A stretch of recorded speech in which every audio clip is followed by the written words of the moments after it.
I'm thrilled to share an adventurous conversation with Dan Roberts in today's show. Dan is an accomplished explorer and avid athlete pursuing astonishing accomplishments. And in our lively chat, he shares his contagious enthusiasm for travel and boldly seizing opportunities. You'll hear how reading On the Road as a teen sparked Dan's intrepid attitude, propelling him to solo backpacking adventures worldwide. And this instilled a lifelong adventurous mindset. Learn how Dan transitioned from tennis coaching at 16 into a prolific 30-year coaching career across fitness, film, and more. And he now runs retreats and works with elite athletes and actors. Dan believes being proactive means confidently taking action and getting out of your comfort zone. He explains why having a coach signifies a proactive mindset. Yet ego often prevents people from utilizing coaches. I hope you enjoy this uplifting episode about living life as a bold adventure with Dan Roberts. Please subscribe to The Art of Living Proactively on your favorite podcast platform or on YouTube. Leave us a sparkling 5-star review and share this episode with friends. Welcome to The Art of Living Proactively. My guest today, Dan Roberts. How you doing, Dan? I'm doing great. How are you, Tony? I'm pretty good. And we're back in the UK today. Recently, a lot of my guests have been in the States, but we're in Surrey today. We are. Leafy Surrey. Very domesticated. Have you always lived around there? No, I'm from Manchester. I've travelled around a bit and getting in my late 40s now. And like everybody, I end up moving out to the country. And it's as far as I can handle. Because I was in London for years. And this is about as far out of London as I can manage before I go mad. So we chose Surrey. You don't have any Mancunian accent. Oh, I've moved around a lot. I've lived in lots of different... I lived in America, Australia, Asia. I've lived all over the place. So over the years, it's been pushed out of me. So yeah, I still say grass and master. That's very Mancunian. But yeah, apart from that... And I know what you mean, actually, because I lived abroad for 12 years. Yeah. And in that 12 years, I had to get rid of my London accent because people couldn't understand what I was saying. So I had to teach myself to speak slowly and clearly and so on. But when I went back to London, then it came back again. Yeah, when I go back up north, it takes me like 2 days, then it'll come back again. But I went to university down south and no one can understand what I said. So I made a really conscious effort to slow down, to not swear so much, to speak more clearly. And just over the years, just by hanging out in the south and not going back home that much. So it slowly went kind of more neutral, which I guess I am today. But yeah, I hadn't really thought about it that much. You just mentioned that you've lived in quite a few places. And was that in connection? Because I know that you're a trainer, and as you mentioned, you've been a coach for a long time. Is that what you were doing when you were traveling abroad? Yeah, I started coaching when I was 16, which is just over 30 years ago. So it's been a long time. And I traveled with my work. I went to different countries and set up base there, and I was coaching. And then I get bored and moved to a different country. So pretty much it was related to work. No, if I'm honest, it wasn't like my career led me there. It's like I wanted to go abroad and I had a skill and my kind of career developed. Right. But yeah, it's nice to see the world when you can. If you're lucky enough to see the world, I think we should. Absolutely. I couldn't agree with you more. So how did you manage to start coaching at 16? I was a tennis coach. I was good at tennis. That helps. I was good at tennis and I just did some qualifications. I was always the person, I was like from the age of, as long as back as I remember, I was always one people used to go to ask advice. Like even at school, people would always ask me advice about stuff. Not that I'd give good advice, but I was just one of those people who I liked hanging out with people and I liked giving advice, I guess. So when I was pretty good at tennis when I was younger, and I just decided to do some courses and work at my local tennis club to do coaching. And just because I like the idea of hanging out with people, talking with people, teaching, it always appealed to me at that young age. And I'm a much better coach than I am an athlete. So it worked out well. And then my kind of evolved. I'm into fitness. And my career quickly changed to fitness in my early 20s. But it's still the same stuff. Hanging out with people, giving advice, essentially, not having a proper job. Right. So your main income, you've always been a coach? Yeah. I run 3 different companies now, all related to coaching. But I'm essentially a fitness instructor, but I sell programs, do retreats, do consulting, and all the other stuff people do. But essentially, I'm a coach. So I make my money via giving people advice, but there's just different kind of forms of doing it. So what do you prefer to do? What are you happiest doing? I love what I'm doing now. I like the variety. I never stopped one-to-one coaching, I guess, is my favorite thing. I worked it out a couple of years ago. When I worked it out, I was on like 31,000 hours. So I must be on like 34,000 hours of one-to-one coaching. So I wouldn't have got that far if I didn't enjoy it. So that has to be my first love. But I think if I only did one-to-one, I think I would have been bored by the time I hit 35 or something. I think having employees and building up brands and writing programs, writing qualifications, going on retreats, and build up a brand, as it were, has been quite exciting. And now I do quite a few things in my day. I don't just do one-to-one coaching. And I think that keeps me stimulated and it keeps things interesting, and it means I don't get bored, because that's like the worst feeling for me, being bored. What are the differences between coaching, mentoring, and consulting? Really good question. And I don't know if there's a right answer to this. Everyone's got a different take. But in my view, mentoring is when you've been there and done that. So I do, for example, I mentor a lot of businesses like gyms and coaches who want to build their brand. And I work as a business mentor. When I do that, I give them advice and I share from my own experience. So it's been there, done that. So I was like, oh, don't just do this because I know what it's like. So you hold them accountable and you hold them accountable, which I guess you do in coaching too.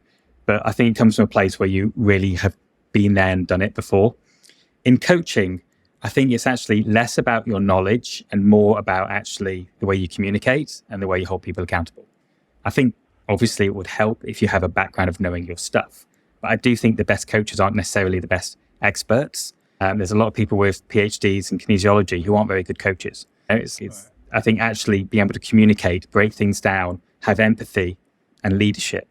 I think coaching is about that balance of empathy and leadership. And if you do that well, you're a great coach. And consulting is just when people pay you to find a solution to something, whatever it may be. So when I consult I have two different consulting sort of roles, as it were. I work a lot on films, on Hollywood films, and then it's a very specific problem in terms of the cast needs to look a certain way or there needs to be a certain amount of performance, and I advise about that. Or I work for hotels and they pay me to basically come in and look after their well-being strategy. So the Four Seasons or Shangri-La will ask me and my company to come in and change the way they do well-being. So we'll look at their food menu, their running club, their gym layout, all that stuff. So it's a very specific problem, and it might be a contract of 3 months, and they pay my company to create a solution, and then I go. There's no ongoing stuff, where coaching is very much ongoing. And do you have a preference whether it's face-to-face or remote? Originally, I always preferred face-to-face, but like a lot of people, I had to pivot during the pandemic, and suddenly I wasn't, my entire 90% of my business was face-to-face before the pandemic. Now, as I speak right now, it's 90% online. So it completely shift, and I quite like it. I quite like the online stuff now. Maybe because it's still novel. It's only been a few years, but I see private clients over Zoom. A lot of the consulting I do now is over Zoom and over phone calls. And maybe I'm just getting older and I quite working from home, but I like it at the moment. But I think maybe in another year, I'll probably go back and do a bit more work in London. It's nice sometimes not to have a complete plan and to see what happens in work. Anna, what do you think? What do you like? Like you, before the pandemic, all of my work was face-to-face, 100%. Mm-hmm. I had to pivot like many other people did. And now I'm the opposite. Now 100% of my work is online. And do you like it more? But I want to go back. Oh. I want to go back to face. I mean, I like doing the online stuff, but I prefer the face-to-face stuff. But I haven't made as much effort as I should have to go back to doing face-to-face stuff. Well, it's quite easy to be online. So that's the problem. It's quite easy. Like in terms of scheduling, like clients and stuff, you can do a lot when people come to you. But I have found that I have to work harder to build rapport. And normally, one of my biggest strengths is I can get on with people very quickly. And I find face-to-face, normally in 20 seconds, 30 seconds, I know I'm set. Online, it takes me 20 minutes. But I'm better than I used to be. But it's still, I think when you're with people, you can pick up on body language and things a bit better, maybe. Yeah. And I was just thinking about, what would you say are the pros and cons of both, for face-to-face and online? For who? For the client or for someone like me? For both, from your point of view and from the client's point of view. Well, from the client's point of view, which I guess is the most important, the convenience of being able to see me wherever they are in the world is really handy, because my clients tend to travel around a bit. So the ones who like it, love it. And the ones who don't like it, I don't see, because they really don't like it. That's where it's gone. In terms of me, the benefits are definitely in terms of actually scheduling. Like I can, let's take the online business, like the online, like personal training side of things. I have far more people who want to work with me than I have space for. So I can plan out my days. I can see someone at 6 a.m., 7:30, 9. And this morning I saw someone from Indonesia, then America, Australia, like all over the world. Because I know quite a lot of people, it's like I'm always booked up. And that's quite nice. And it's a lot easier. Where in London, it takes about, if I went back to London now, it would take me about 6 months to get that kind of back-to-back appointments. And then if a couple of people leave, it takes another few weeks to get that back. So there's always a bit of, it's never perfectly like fully booked. I always have to work a little bit harder, but online it's easy. So yeah, it's definitely more convenient. So maybe I'm just being a bit lazy because I'm just hanging out online a lot, because it's definitely easier for me. And the clients who like it, love it. So, but it's not for everyone. Yeah. And so in terms of you mentioned there like personal training, and I know you've talked about some other types of coaching that you do as well. Do you have a preference for any sort of particular type of coaching you do?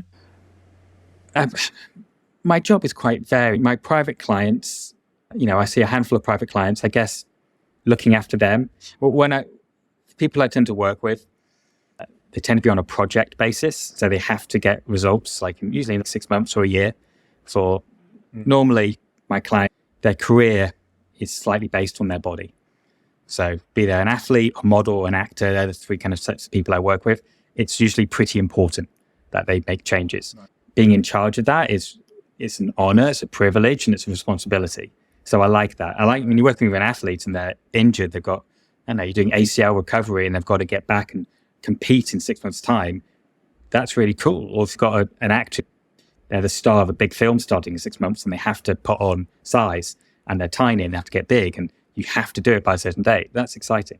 So I like it when there's a time pressure, because then it focuses my mind, it focuses their mind, and it feels like we're on a mission together. And that's cool. So that's really exciting. I think it gets the best out of me as a coach. When I'm emotionally involved, it's quite a hard goal. So if you're working with someone, like you just mentioned, they've got a specific role and they maybe need to bulk up or whatever the case might be. Mm-hmm. So are you giving them a workout plan as such and then holding them accountable? And how would it work with a situation? No, I work with, if it's, so like back when I was doing face-to-face, I'd be with them and I'd travel around with them. So I'd basically live with them, hang out with them and do the workout with them.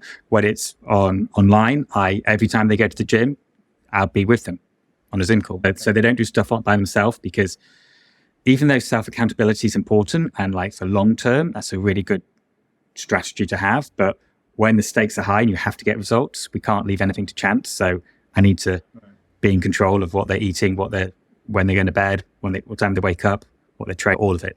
When I'm in complete control, then they get the results. And that's what I'm paid for.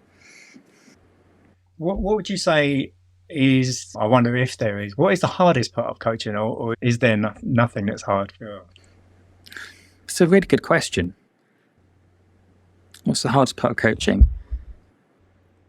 I don't think it is. If you stay on the ball in terms of particularly when you've been a coach for a long time, it's really important to remember that your client is the star, not you. And sometimes we get so obsessed with our own, like building our brands and building our companies and trying to get in magazines or whatever it be. And sometimes I try not to, but I've seen it where sometimes coaches forget that they're supposed to be supportive. They're not supposed to be well known. They're not supposed to be Instagram stars. It's like, I think the client is a star. And I think as long as you remember that keeps you grounded. It keeps you rightly humble, as we should be, because they're the people paying us, and we're helping them. And then there's no danger of getting ego involved, and actually you're there for the right reasons and you're helping them. Technically, there's always things as you grow older as a coach, things you might do differently in terms of understanding how the body works or how the mind works. But I think as long as your intention is pure and you're like a nice person and you're kind and you're truly thinking about your clients, like best wishes, then even if you're not that skilled, it's still okay. You're still doing a nice job. So I think, sorry, it's a convoluted answer. I apologize. But I think as long as you remain clear, like what your role is to support your client or clients, then I think it's actually incredible. It's easy and it's fun. And actually, I think it's the best job in the world. I can't think of anything better than coaching people. As long as you like people, then it's fine. That's quite impressive. Yeah. Where do you think maybe coaches go wrong when they first come into the business? I don't think everyone gets into coaching for what I would say the right reasons are. It's a bit arrogant to say what's right and wrong, but I don't think, I know when I started, like I really wanted to help people. And it wasn't like I wanted to train celebrities or I didn't want to make that was irrelevant. It was like those things come in slightly, I guess, in terms of secondary goals, but I really wanted to make a difference to individuals who worked with me. And I do see sometimes when I do lecturing, when I mentor younger coaches, that when I ask what their goals are, it's not always, I want to be really good. Sometimes I want to be rich. I want to train Hollywood stars. I want to do this. That's all about you. Maybe you should focus about how much you can offer, how you can serve. Because the more you can serve, the more value you can get and your career will naturally raise up. So I think people are a bit too switched on with like branding and marketing and success nowadays. And I'm not against all that stuff, but I think sometimes coaches forget like the main thing is to focus on their clients and to do a really good job and take pride in your work. And when you do that, nice things tend to happen in careers. If you're kind and good at what you do, you tend to get talked about behind your back and nice things happen. And you can build a career very successfully without screwing people over, without being like a hardcore salesperson, just by doing your job properly. But it's not very sexy to tell people that they want to go viral immediately, or they want to have something, their USPs. And it's like, I don't know. What do you think? Let me ask you, you've done this for a while, haven't you? In terms of where do people go wrong? Yeah, in terms of coaches. I would say I'm obviously much newer to the game than you are, because my background was not as a coach. I did something quite different when I lived abroad. And just in case you're probably wondering, what the hell was that then? So I was to hear, DJ. Yeah. What did you do? I was a DJ. You're a DJ. You look a bit like a so I lived abroad as a DJ for many years. Yeah. Wow. So I'm much newer to coaching. I've been doing it 5 years or so, really. So I would see, and obviously I know a lot of coaches who are a similar boat to me have only been doing it for a couple of years, few years or whatever. I think one of the hardest things when you first start is not telling clients what to do and actually coaching them rather than telling them. Oh yeah, like facilitating change rather than telling, But that comes with experience. So surely after you realize that it doesn't work when you tell people what to do. It's difficult at first to stop yourself from doing that. Yeah. Or when you read a new book or you go on a new course and suddenly you pivot the way you change. That gets beaten out of you after about 10 years of coaching, I think, or maybe 5 years. It gets easier. I think, like I say, as long as you as long as you remember the clients are like the star and everything you're doing is to help your clients get better results, then everything you absorb in life, be it life experiences or books you read or whatever, they will help make you like a better mentor or a better coach. What are your thoughts on coaches who don't have a coach themselves? Do you mean not have any kind of coach, or do you mean, I think it's odd. I think it's very strange because if you believe in the coaching process and you believe like it makes sense to have someone to tell you stuff you don't know and maybe, or at least hold you accountable.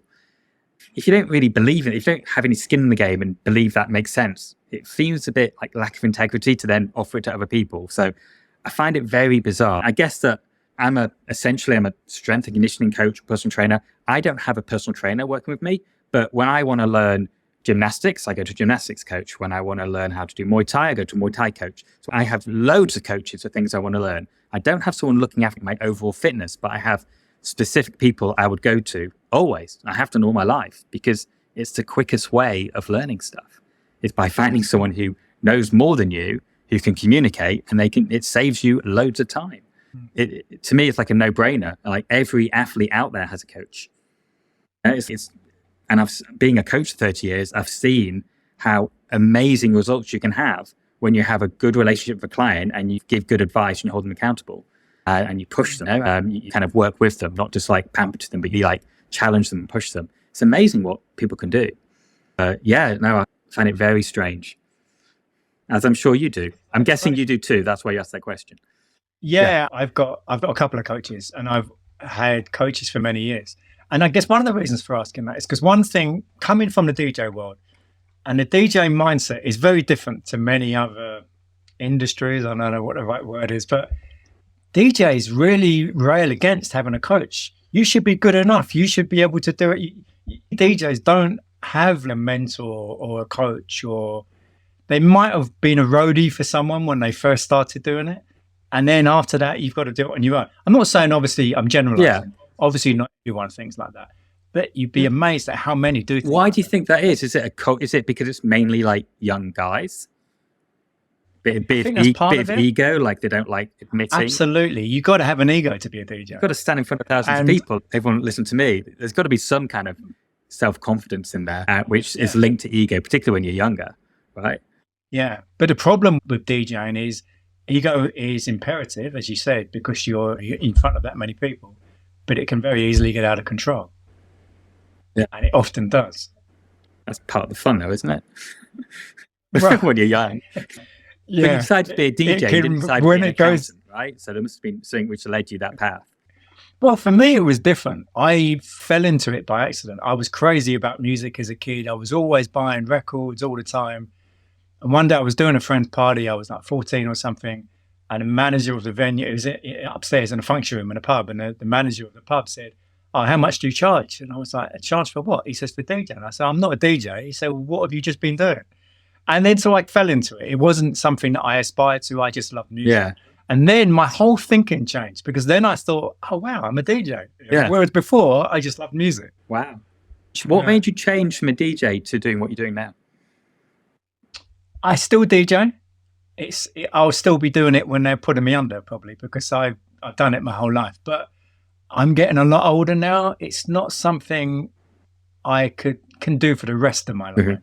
Yeah, when I'm 80, I can't be DJing in parties. And I look a lot younger than I am. I'm 60 in a few weeks' time. So You're what? Now I'm 60 in a few weeks' time. Yeah, I get that reaction all the time. Crazy. Yeah. And so I guess one of the reasons why I started coaching is because I had so many people ask me, how is it you're able to, like, because I'm pretty fit and I'm like way faster. When I play football, I'm way faster than people 20 years younger than me. You know? And so I often get people asking me about how is it I'm able to stay so healthy, fit, whatever the case may be.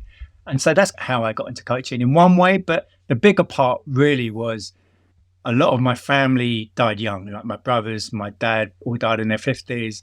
My mum went through a long time of sort of chronic illness, and she wouldn't listen to changes in lifestyle or nutrition. She just trusted the doctors, who never suggested changing nutrition or doing anything about her lifestyle. And so those are the main reasons I got into it. Yeah, I was watching your video actually on your website. I'm sorry to hear about your mum, but it's very powerful how these kind of horrible events really shape us. Now, my mum and dad passed away a couple of years ago from cancer, so I get it. And it's so frustrating at times when you see how doctors are sort of one way. And it's like there's so much information out there, but yeah. And it was more, my mum had the white coat syndrome thing. She would only listen to someone who's got a white coat. Yeah. And it was a shame, because last few years of her life weren't great. You know? I think culturally, maybe it's a slight age thing. Like nowadays, I think people are a little bit more, a little bit more cynical about, I don't know, maybe they're not. I'm thinking like people my age wouldn't necessarily just automatically listen to one doctor. They'd always get a second opinion or explore alternatives. Definitely my kind of group of friends anyway. We wouldn't, if an expert said something, it wouldn't be like, oh, okay then. And I think there's slightly more critical thinking going on maybe than 30 years ago.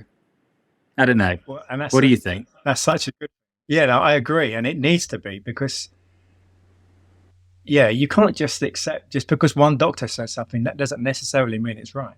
Yeah. They have to get some. And science is always a little bit slow to catch. I mean, I'm in my work, in terms of particularly like the fitness training side of things, I'm definitely like evidence led, but I'm not evidence based. So I look at science, I look at the latest studies, I try to keep up to date, but I know for a fact that some things I'm doing haven't been studied yet. So of course there's no evidence for it. There's always time to catch up. We don't need to find out that, I don't know, that vaping is bad for us, do we? To realize it's probably not a good idea to get into vaping now or whatever. Or there's all kind of things people do nowadays, which are obviously not good, from toxins in our diet, all kinds of things, which seemed very like hippie, like centric stuff like 20 years ago, now is considered like even organic food, like in the 70s, would be like, oh, that's weird. Now it's kind of weird not to eat organic. So I think people are getting more awake to looking after themselves. But maybe I'm in a bubble because I'm in Southern England and stuff. But I do feel like it's changing a little bit. I think it is changing, but slowly. But yeah, it is changing, and hopefully that change will continue. And I mean, what you just said, you're saying about, there's some things that haven't been proven yet and so on. I lived in the Far East for nearly 10 years, and people's approach to medicine and health is very different out there. So I saw how their approach was, and I think that definitely had an influence on me. And there was many things that in the West we would say were not proven, but they were working for everyone out there, so they just did it. They didn't care that the West didn't believe in some of those things. Well, yeah, Chinese medicine is like a whole completely different system. And even like, I used to live in Thailand for a while, and I remember having a headache, and straight away, like some local guy was like massaging my head. It's like, this is what they do to get rid of headaches. No one pops in Nurofen. Everyone just like head massage. I was like, why? Yeah, wasn't used to that, but that's much better. And it's just, every different cultures, different parts of the world have different ways of dealing with things. Western medicine, I'm a fan of, but I think it's a bit naive to think that's the only thing, particularly because there's new stuff coming out all the time. Yeah. What are your thoughts on, title of this podcast is about being proactive. What are your thoughts on that? About being proactive? In the sense that I think I think life is more fun when you take confident and bold actions rather than letting things happen to you. I think sometimes life is tough, like you've dealt with loss and stuff, like I think we all do at some point, and deal with bad things happen in our lives, and sometimes shit happens, but we can, to a certain degree, control how we react to things in life and put a positive spin on stuff. And just in terms of like our careers, our love life, our social life, our kind of adventure, life is so much more fun when you just make decisions and take bold action, I suppose. And I've also found over the years that you can create a habit of being proactive, and then it becomes just part of who you are, and it's a lot easier. I think if you're stuck in a rut for 20 years, it's very scary, like going out of your comfort zone. But once you do it once, just like a little bit, and then you do something else, maybe a little bit more, before you know it, it's like life has opened up its beautiful opportunities to you. Yeah, I always encourage people to take control as much as they can, and also get out of the comfort zone. It can be a bit scary when you're doing things which feel a bit sort of foreign to you, I guess, or there's a fear of failure, which is a big thing, which holds people back. And it's such a shame, because who cares? If you try something that doesn't work, at least you tried, you know what I mean? It's like I fail in my work, I fail constantly. Like in the pandemic, I have a few companies. The pandemic, I had to shut one. One of my companies is a retreat business that obviously did terribly in the pandemic. But I also had a business which did online like fitness training, which did really well. And it's like, it wasn't like I was happy or because they were, how was the pandemic for you financially? I was like, something was good, things were bad. It's like, it's just part of the adventure. You know what I mean? It's like, there's always good and bad. There's always yin and yang to everything. So you might as well just sort of take control as much as you can and try and enjoy the process of it all. It just occurred to me as you were speaking, and I never thought about it this way before, but if you have a coach, that signifies you've got a proactive attitude in many ways, because otherwise you wouldn't have a coach, would you? It shows you're proactive. It also shows you've got a little bit of humility, because if you're completely like overridden with ego, you won't like a lot of like young alpha male type, they will never get a coach. Of like 25-year-old guys would never get like a personal trainer, because I know what I'm doing. And it's like, that's why most personal trainers work with women, because there's less ego. Talk to most personal trainers, nearly all of them work with more women, because it's easier, because there's not a competitive element. With guys, it tends to be, not always, but there tends to be a bit more of, I know what I'm doing. And it's like, you have to look after their ego, which is like exhausting. No, I think it shows a bit of humility. It shows maturity, really, like accepting and saying, I don't know about this particular subject, so I want to learn more.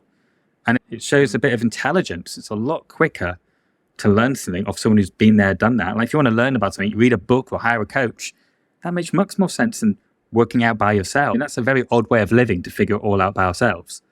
When we've got all this amazing information out there, we've got people who've dedicated their careers to whatever, medicine or yoga or Pilates or dance or whatever. There's so many experts out there. Why not people who love what they do and are passionate about it and spend hours and hours researching things? Why on earth wouldn't you use them to enrich your life? It seems odd, but I think most people, look how many coaches there are. There must be more of a general acceptance of coaches, because there's more life coaches out there. There's more business coaches out there. There's more trainers out there. And it is, as an industry, like in the West particularly, it is growing massively compared to like when I started 30 years ago.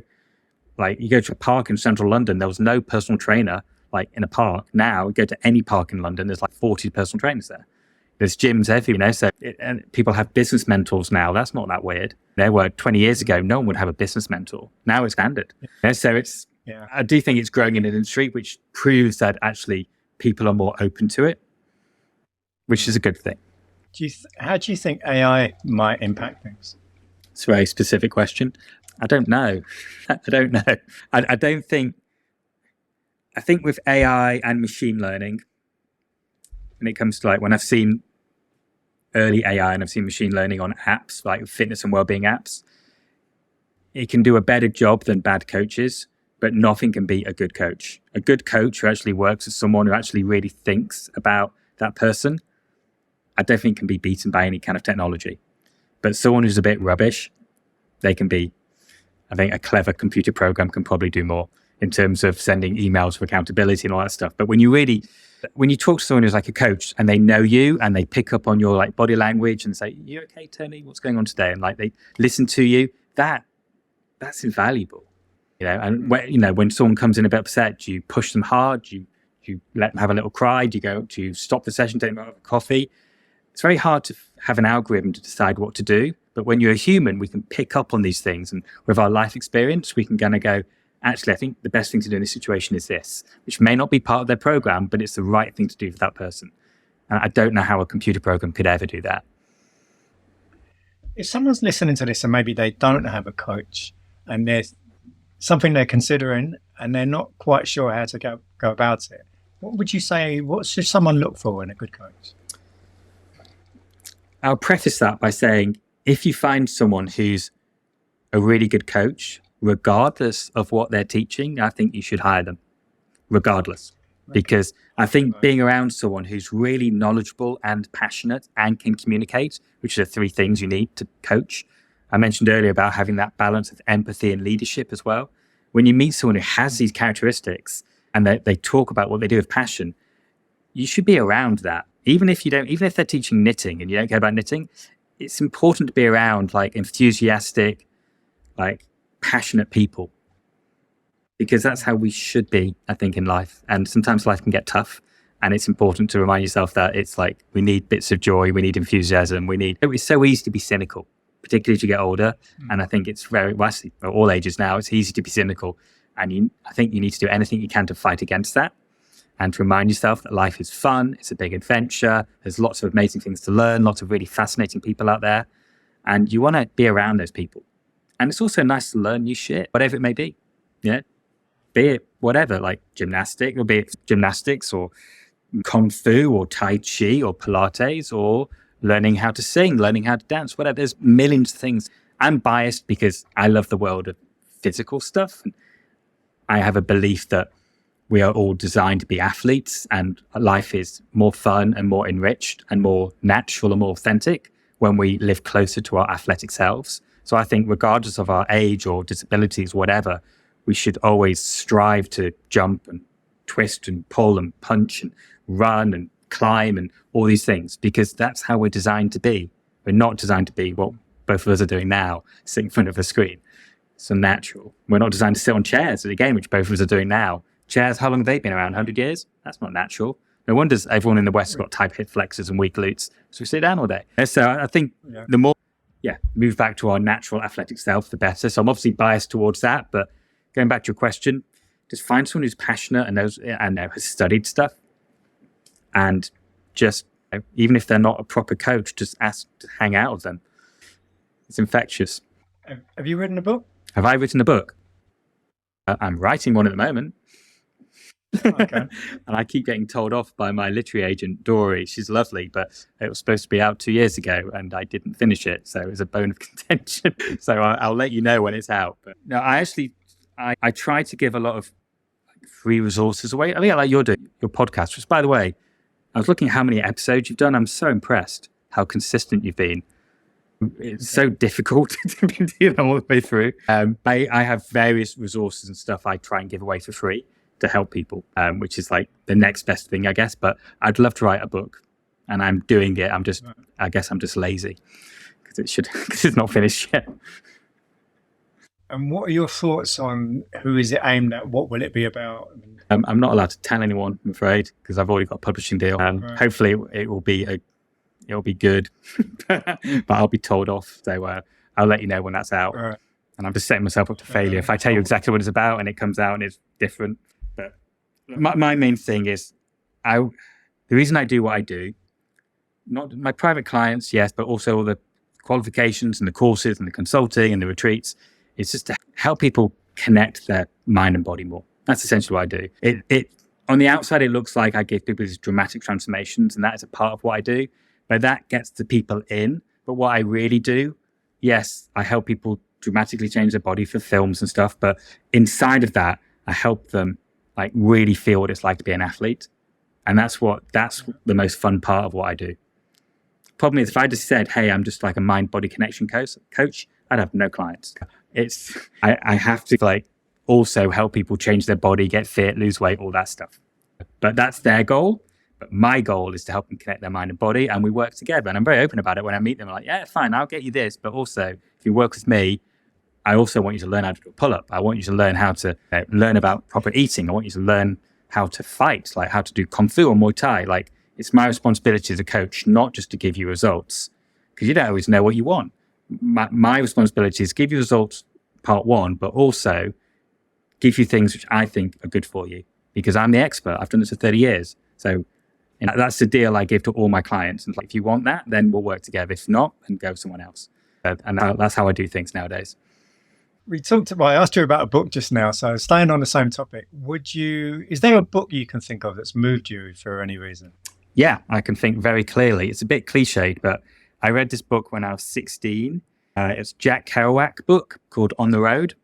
And it was a part of the Beat Generation. So, Neil Cassidy, Lawrence Ferlinghetti, Allen Ginsberg, all those guys. For those listeners who don't know, there was like a bunch of writers in the mid-40s to like late 50s in America. And they were one of the first people to really write about their own experience and to find out what truth is. Kind of a little bit existentialist in a way, but they're trying to figure out what's important in life. And they were, being young guys, decided it was about travel, sex, women, experimentation with religion, everything.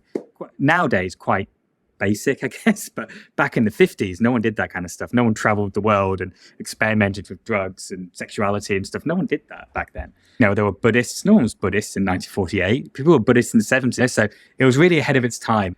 This book On the Road, its main character is basically about two best friends, Jack Kerouac, the author, and Neil Cassidy, his best mate. And they just travel through America, and it's a conversation to have between them, and it's about life, and it's about travel. And the way he writes a bit like a jazz pianist, and it kind of flows. He wrote the whole book in like 3 days, apparently, just like flow, like a stream of consciousness. And when you read it at a certain age, both of us, particularly if you're too old to read it now, you have to read it when you're young, when you're impressionable, and when kind of that, you've got that beautiful naivety when you're young, that anything's possible. So you read it when you're like 15 or 16, even maybe 20. And all you want to do is give up life and see the world and travel and read about Buddhism and try different things out. And I read that book and exactly what I did. And I was like, I want to travel and see the world. So when I was 17, I backpacked around America by myself. And I did that for like 4 months. And that gave me so much confidence, and it gave me so much joy that I And I went to at least, I think like 45, 50 countries by the time I was 24, 25 by myself, just traveling around, like learning languages and doing different bits. And that's why I was coaching, but that wasn't really my life. I kind of was like a young hippie. And that definitely affected how I look at life now, even. I see life as an adventure. And I see, talk about being proactive. I was proactive when I was young. I bought that one-way ticket to Lima. I bought that one-way ticket to Bangkok, and with a little bit of money in my pocket, and to see what happened. And when you do shit like that and good stuff happens and adventures happen and good memories happen, it makes you do it again and again. So yeah, if you're young, listen to this, read On the Road. And if you're old, try and remember what it's like to be young and then read it again. That's my answer to you.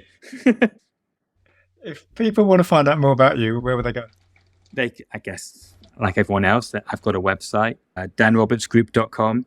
If you head over there, I have all kinds of free resources. I've got a really interesting course I wrote about a year ago called High Performance Living, which is a 30-day online course completely for free.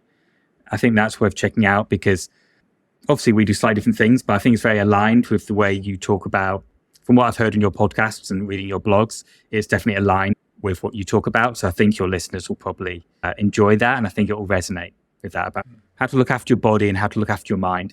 Right. So I think that's worth checking out. I'll put your fun links to all of that in the show notes. Thanks, buddy. Yeah. So anyone let me ask you, you've asked me questions. Let me ask you a question. So with your work, with your podcast, you've done so many podcasts. Did you have a clear plan at the start when you did your podcast, or has it evolved? Yeah, it's evolved very much. Yeah. So tell me, initially, the first 100 episodes, it was called Exceeding Expectations. Okay. And then it was very different. I was talking to people who had the mindset of just loving to surprise people and give them far more than they thought they were going to get. And so I spoke to many authors, speakers, just people I found who just love to surprise people in a really good way and just like over deliver to such an extent that it just amazed people. So that was the first 100 episodes. Yes. The next 25 episodes, I changed the name again. So then it became sort of series 2, I suppose. And then it was called Happiness versus Flourishing. And you talked about Buddhism. I got quite into sort of Stoicism. There's a lot of crossover between Buddhism and Stoicism. And one of the things about Stoicism, Aristotle and Socrates and many of the Stoics always use the word eudaimonia, which is like an ancient Greek word. And it's often badly translated as happiness into English. And it's not happiness at all. There isn't a word really you can translate it to, but flourishing is probably as close as it gets. Yeah. So I was actually looking at what is the difference between happiness and flourishing? And I was having conversations with people around that kind of concept. So how would you define flourishing? That's the thing. Flourishing is something that you can be living a good life and you're happy. You're not happy all the time because that's ridiculous. No one's happy all the time. You're enjoying life. You're trying new things, and as I say, it's close to eudaimonia. It's not quite the same, but it's not happiness. It's not just trying to be happy all the time because that's a pointless pursuit. Yeah, it's a very odd thing to strive for, happiness. This was so many people say, I just want to be happy. It's such an odd thing. So you can't really grasp it. It just happens when you're doing something else, usually more meaningful. Or try that. It's like the Maslow's hierarchy of needs, when you try and aim for that self-actualization, or you aim for flourishing or whatever, like fulfilling your potential, I guess, in some way in life. Then you get all moments of happiness, which is nice. But I agree. It's a very odd thing to strive for. Yeah. So that was the series 2. Series 3 was Habits and Health. Okay. And then series 4 just started a few months ago. Yeah. The Art of Living Proactively. And do you think it's going to change again, or are we going to stick with this? Almost certainly. Love it. Almost certainly. I have no idea how it will change, but it will probably change at some point. I'll suddenly have a new inspiration. I think, okay, maybe I could do that. And a lot of the people I talk to, it's just scratching my own itch. It's people I find fascinating for some reason. And I just think, okay, let me have a conversation with that person. And people seem to like listening to it.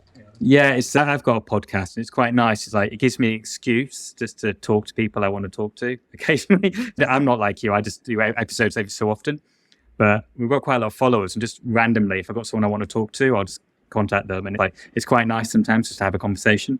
But I don't do it properly like you do. I do it like once every 3-4 weeks, just when I've fancied having a chat with someone, a bit like today. But no, I'm very impressed how regular you are. It's so hard to be consistent in anything in life. God, it's really difficult. So I'm very impressed. It's great work you're doing. Cheers. Much appreciated. Listen, we're just about to finish, Dan, but before we do, so how we usually end is I always ask, is there a quotation that resonates with you for any reason?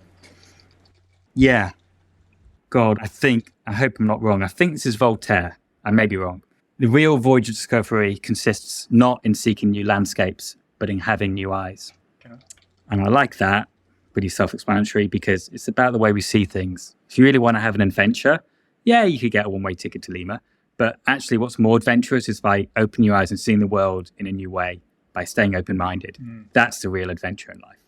That's why I like that Voltaire quote. Yeah, lovely. I haven't come across that one before, but yeah. You can keep it. It reminds me of, sometimes you have a conversation with people and they'll talk to you about, especially, I've been to about 100 countries, similar to what you were saying. I lived in countries. And the question I get asked so much, and you probably get asked the same thing, what's your favorite country? And I always say I can't really answer that, because there's probably 10 questions I could reel off that I absolutely love. But for me, it's not about the country. It's about the experience I was having with the people. Yeah. And I could have had that same experience in a completely different country. Maybe. And you can go back to the same country like 3 times. You can go with a partner, you can go with friends, you can go by yourself. Completely different experience. Absolutely. You're right. It's a very odd question. But yeah, I get asked that a lot. So yeah. I'm pleased you get annoyed by it too. All right, Fave, thank you for having me on. Been a real pleasure. Nice chatting with you, and good luck with all your endeavours. And the same to you.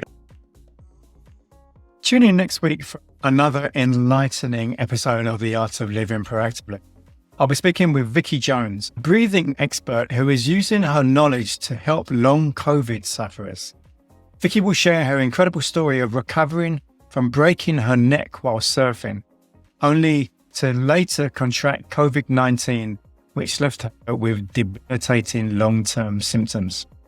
She'll explain how learning proper breathing techniques through the Oxygen Advantage program has been a lifesaver in managing her illness. Vicky is now paying it forward by teaching customized breathing exercises to others struggling with long COVID's myriad of symptoms. She'll provide powerful insights into taking control of your health when traditional medicine fails you. It's an inspirational tale of overcoming adversity with grit and determination. Don't miss this breath of fresh air. Be sure to subscribe, leave a review, and share this podcast. And remember to leave your comments on our YouTube channel. Stay tuned for an uplifting conversation with the remarkable Vicky Jones. That's next week.